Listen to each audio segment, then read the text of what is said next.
Salam saudara-saudara yang diberkati Tuhan Yesus Kristus. Salam sejahtera buat saudara dimanapun saja berada. Kiranya damai dan sukacita serta penghiburan dari Roh Kudus melimpah senantiasa dalam hati dan kehidupan kita semua. Sebelum kita mendengarkan renungan firman Tuhan, mari kita sama-sama siapkan hati dan mohon hikmat Tuhan dalam mengerti kebenarannya. Mari kita berdoa. Bapa kami yang di surga, Bapa yang kami sembah dalam nama Tuhan Yesus Kristus, kami mengucap syukur atas semua yang baik yang selalu Engkau limpahkan bagi kami. Berkat perlindungan-Mu dan kasih setia-Mu, serta segala kebaikan-Mu bagi kami. Terima kasih Engkau masih memberikan kami kekuatan, kesehatan, dan berkat yang berlimpah. Dan saat ini kami mau mendengarkan firman-Mu. Berbicaralah kepada kami secara pribadi. Jamah hati kami dan Roh Kudus-Mu memberikan kami pengertian untuk dapat memahami akan kehendak-Mu. Terima kasih Tuhan.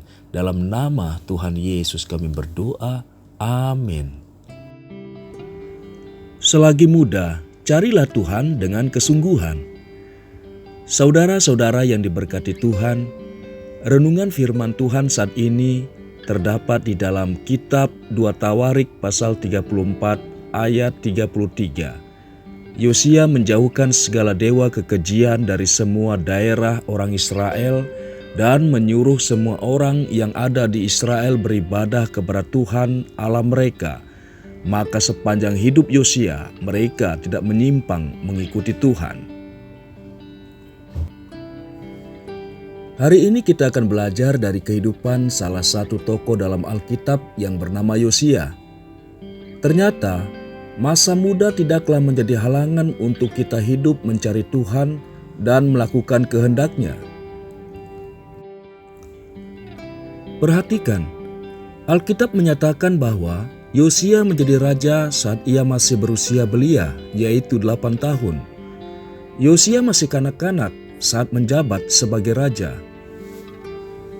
Nama Yosia dalam bahasa Ibrani berarti Tuhan yang menyembuhkan.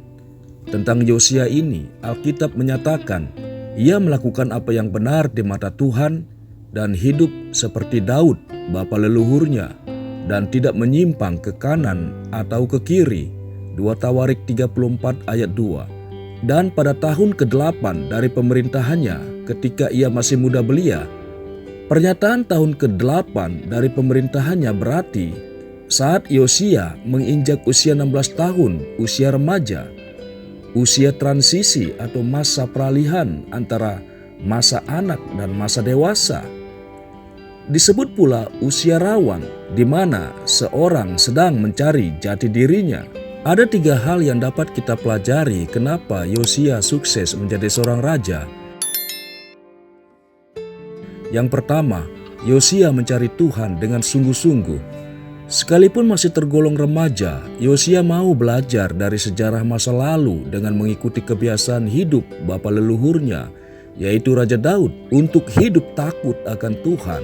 Tidak seperti raja-raja lainnya yang cenderung hidup menyimpang dan berlaku jahat di mata Tuhan. Apa yang ditunjukkan Yosia ini seharusnya menginspirasi anak-anak muda Kristen.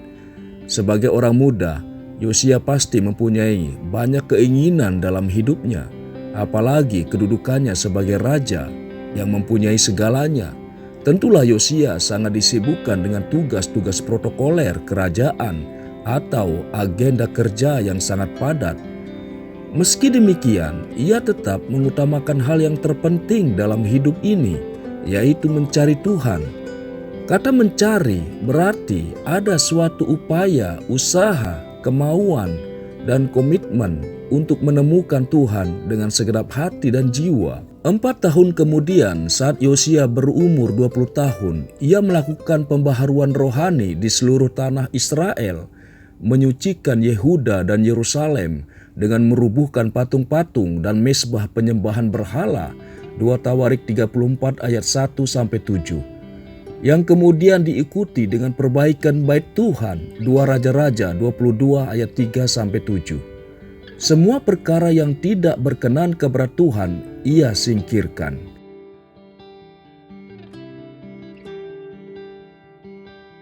Yang kedua, Yosia memperbaiki rumah Allah. 2 Tawarik 34 ayat 8.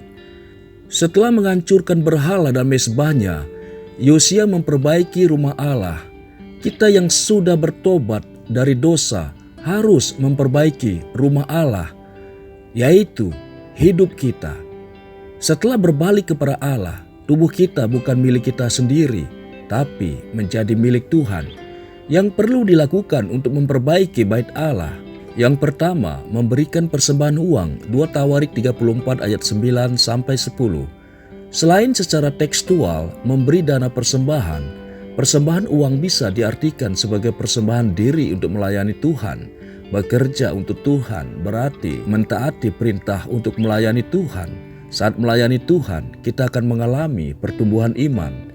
Yang kedua, menentukan dan memanggil orang yang sesuai dengan kemampuannya. Dengan kemampuan dan tugasnya masing-masing, mereka saling membantu. Kita memiliki talenta dari Tuhan. Pergunakan talenta tersebut bersama-sama. Yang ketiga, melakukan pekerjaan dengan setia. Memberikan pengajaran untuk harus bertekun dalam memperbaiki rumah Tuhan. Untuk memperbaiki rumah Allah tidak cukup dalam hitungan jam. Kita mungkin perlu bertahun-tahun. Kita harus melakukan penyempurnaan rohani secara terus-menerus dan dengan tekun. Kunci keberhasilan yang ketiga, Yosia merendahkan diri, 2 Tawarik 34 ayat 27. Saat memperbaiki bait Allah, Imam Besar Hilkia menemukan kitab Taurat dan kitab itu dibacakan kepada Yosia. Saat mendengarkan, Yosia merasa sedih karena rakyat sudah tidak mentaati Allah. Oleh karena itu Yosia menggoyahkan jubahnya. Bukan kebetulan Hilkia menemukan kitab Taurat, tapi karena kehendak Tuhan. Tuhan ingin Yosia tahu perintah Tuhan yang harus dilakukan dan Yosia berusaha mentaati.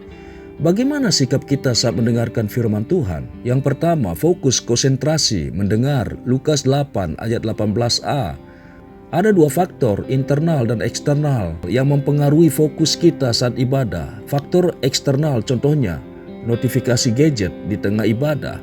Orang keluar masuk saat ibadah, orang lain mengobrol. Faktor internal berasal dari diri sendiri yang sangat berpengaruh terhadap fokus kita. Saat kita mendengar firman, pikiran kita memikirkan pekerjaan kita, masalah dalam keluarga, maka hilanglah fokus kita terhadap firman Tuhan dan sia-sialah kita beribadah. Yang kedua, merendahkan diri saat mendengarkan firman Tuhan. Yosia hidup benar di hadapan Tuhan, berarti sejak kecil dia sudah mendengar firman Tuhan. Tapi saat kitab Taurat dibacakan, dia tidak sombong. Sekarang zaman internet, setiap informasi dapat dengan cepat diperoleh termasuk bahan tentang firman Tuhan. Saat mendengar firman Tuhan yang sudah pernah kita baca sebelumnya, jangan bersikap kita sudah tahu akan firman tersebut. Firman Tuhan semakin dibaca, kita akan semakin mengenal Tuhan. Yang ketiga, merenungkan firman Tuhan. Merenungkan apa maksud Tuhan dari firman Tuhan untuk diri kita sendiri. Maksud Tuhan ada untuk merubah diri kita sendiri. Masa muda adalah kesempatan untuk kita mencari Tuhan dengan kesungguhan. Yosia mendengarkan firman Tuhan, tapi dia tidak cukup hanya mendengar, tapi juga melakukan firman Tuhan. Setelah mendengarkan, kita akan menerima perubahan rohani, tapi kita juga tidak hanya menjadi pendengar, tapi harus menjadi pelaku firman. Amin. Saudara-saudaraku yang dikasihi Tuhan, setelah kita merenungkan firman Tuhan yang singkat ini, saya rindu kembali mengajak saudara-saudara untuk berdoa. Mari kita berdoa. Bapa kami yang di surga, kami mengucap syukur atas firman-Mu yang telah kami dengar dan renungkan. Firman-Mu yang mampu mengubah hati kami dan memberi kami kekuatan yang baru dalam melakukan segala aktivitas dan rutinitas kami. Berkati bangsa dan negara kami Indonesia, saudara-saudara kami yang mengalami pergumulan, baik pergumulan sakit penyakit, musibah dan bencana, serta masalah dalam keluarga dan lain sebagainya. Kami tahu hanya Engkau Tuhan yang mampu menolong segala pergumulan yang kami hadapi.